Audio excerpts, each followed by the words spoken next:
Papa Bento XVI, Audiência Geral, quarta-feira, 18 de abril de 2007. Clemente de Alexandria.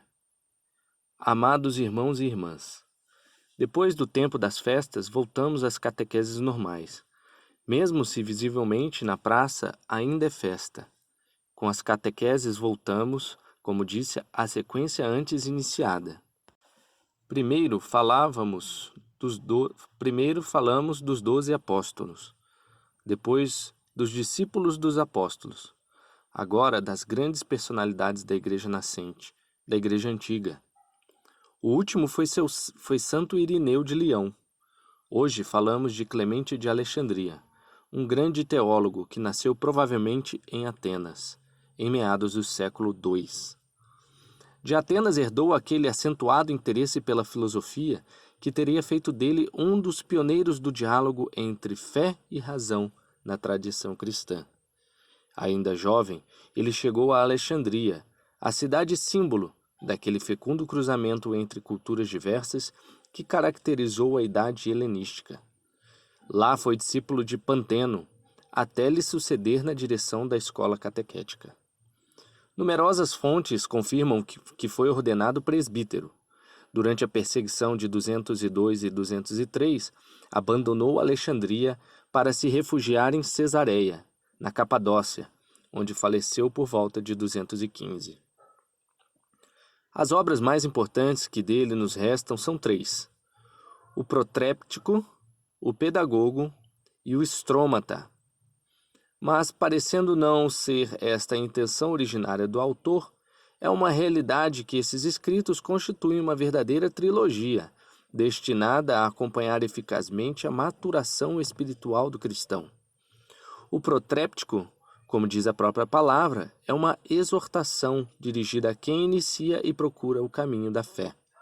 Ainda melhor, o Protréptico coincide com uma pessoa, o Filho de Deus, Jesus Cristo, que se faz exortador dos homens, para que empreendam com decisão o caminho rumo à verdade.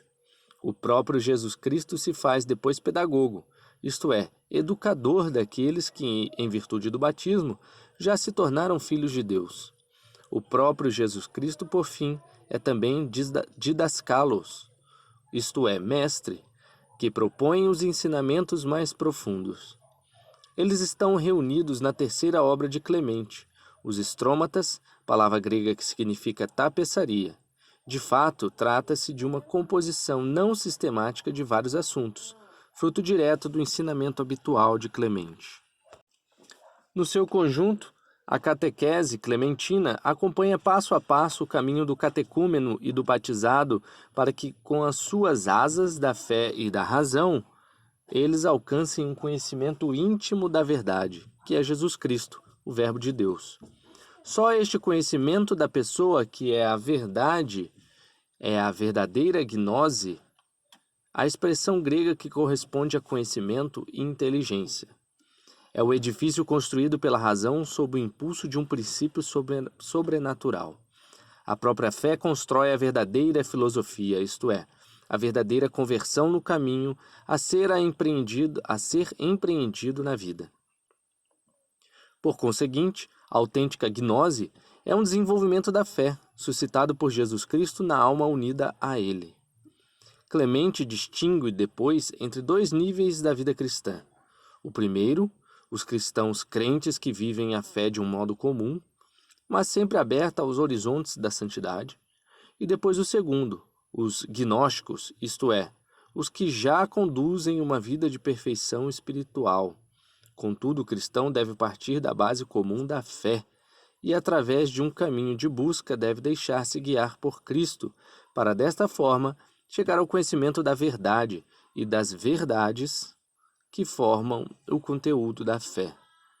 Este conhecimento, diz-nos Clemente, torna-se a alma de uma realidade vivente. Não é só uma teoria, é uma força de vida, uma união de amor transformante.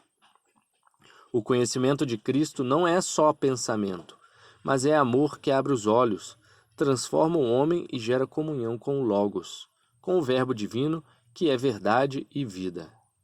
Nessa comunhão, que é o conhecimento perfeito e amor, o cristão perfeito alcança a contemplação, a unificação com Deus. Clemente retoma finalmente a doutrina segundo a qual o fim último do homem é tornar-se semelhante a Deus. Somos criados à imagem e semelhança de Deus, mas isto ainda é um desafio, um caminho. De fato, a finalidade da vida, o destino último, é verdadeiramente tornar-se semelhantes a Deus. Isto é possível graças à connaturalidade com Ele, que o homem recebeu no momento da criação, pelo que ele já é em si a imagem de Deus. Pelo que ele já é em si a imagem de Deus. Esta connaturalidade permite conhecer as realidades divinas, às quais o homem adere antes de tudo pela fé, e através da fé vivida, da prática da virtude, pode crescer até a contemplação de Deus. Assim, no caminho da perfeição, Clemente atribuiu à exigência moral a mesma importância que atribui à intelectual. Os dois caminhos juntos, porque não se pode conhecer sem viver e não se pode viver sem conhecer. A assimilação a Deus e a contemplação dele não podem ser alcançadas unicamente com o conhecimento racional. Para esta finalidade é necessária uma vida segundo o Logos, uma vida segundo a verdade.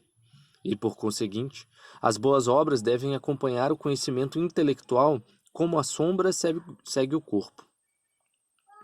Principalmente duas virtudes ornamentam a alma do verdadeiro gnóstico. A primeira é a liberdade das paixões, a patheia. A outra é o amor, a verdadeira paixão que garante a união íntima com Deus. O amor doa a paz perfeita e coloca o verdadeiro gnóstico em condições de enfrentar os maiores sacrifícios, também o sacrifício supremo no seguimento de Cristo, e fá-lo subir de grau em grau até o vértice das virtudes. Assim, o ideal ético da filosofia antiga, isto é, a libertação das paixões, é definido e conjugado por Clemente com o amor, no processo incessante de assimilação a Deus. Deste modo, o alexandrino constrói a segunda grande ocasião de diálogo entre o anúncio cristão e a filosofia grega. Sabemos que São Paulo, no Areópago, em Atenas, onde Clemente nasceu, tinha feito a primeira tentativa de diálogo com a filosofia grega e em grande parte tinha falhado, mas tinham-lhe dito: ouvir-te-emos outra vez. Agora Clemente retoma este diálogo e eleva-o ao mais alto nível na tradição filosófica grega. Como escreveu o meu venerado predecessor João Paulo II na encíclica Fides et Ratio, o alexandrino chega a interpretar a filosofia como uma instrução propedêutica à fé cristã. Número 38. E de fato Clemente chegou a ponto de afirmar que Deus dera a filosofia aos gregos como um próprio testamento. Estrômato 6:8, 67:1. Para ele, a tradição filosófica grega, quase ao nível da lei para os judeus, é âmbito de revelação. São duas correntes que, em síntese, se dirigem para o próprio Logos. Assim, Clemente continua a marcar com decisão o caminho de quem pretende dizer a razão da própria fé em Jesus Cristo. Ele pode servir de exemplo para os cristãos, catequistas e teólogos do nosso tempo, aos quais João Paulo II, na mesma encíclica, recomendava que recuperassem e evidenciassem do melhor modo a dimensão metafísica da verdade, para entrar num diálogo crítico e exigente com o pensamento filosófico contemporâneo. Concluímos fazendo nossas algumas expressões da célebre oração a Cristo Logos, com a qual Clemente encerra o seu pedagogo. Ele suplica assim: Sê propício aos teus filhos, concede que vivamos na tua paz, que sejamos transferidos para a tua cidade, que atravessemos sem ser submergidos às ondas do pecado, que sejamos transportados em tranquilidade pelo Espírito Santo e pela sabedoria inefável. Nós, que de noite e de dia, até o último dia cantamos um cântico de ação de graças ao único Pai, ao Filho pedagogo e mestre, juntamente com o Espírito Santo. Amém. Pedagogo, capítulo 3, 12 e 101. Capítulo 3, página 12 e 101. É importante ressaltar que neste texto muitos termos aparecem entre aspas, principalmente gnoses e logos, quando se referem a esses dois termos, gnoses e logos, dando a entender que o autor Clemente de Alexandria não os tratava no sentido da corrente filosófica de estudos denominada gnose, mas assim ao conceito que ele atribuiu ao termo gnosis, que é uma palavra oriunda do grego.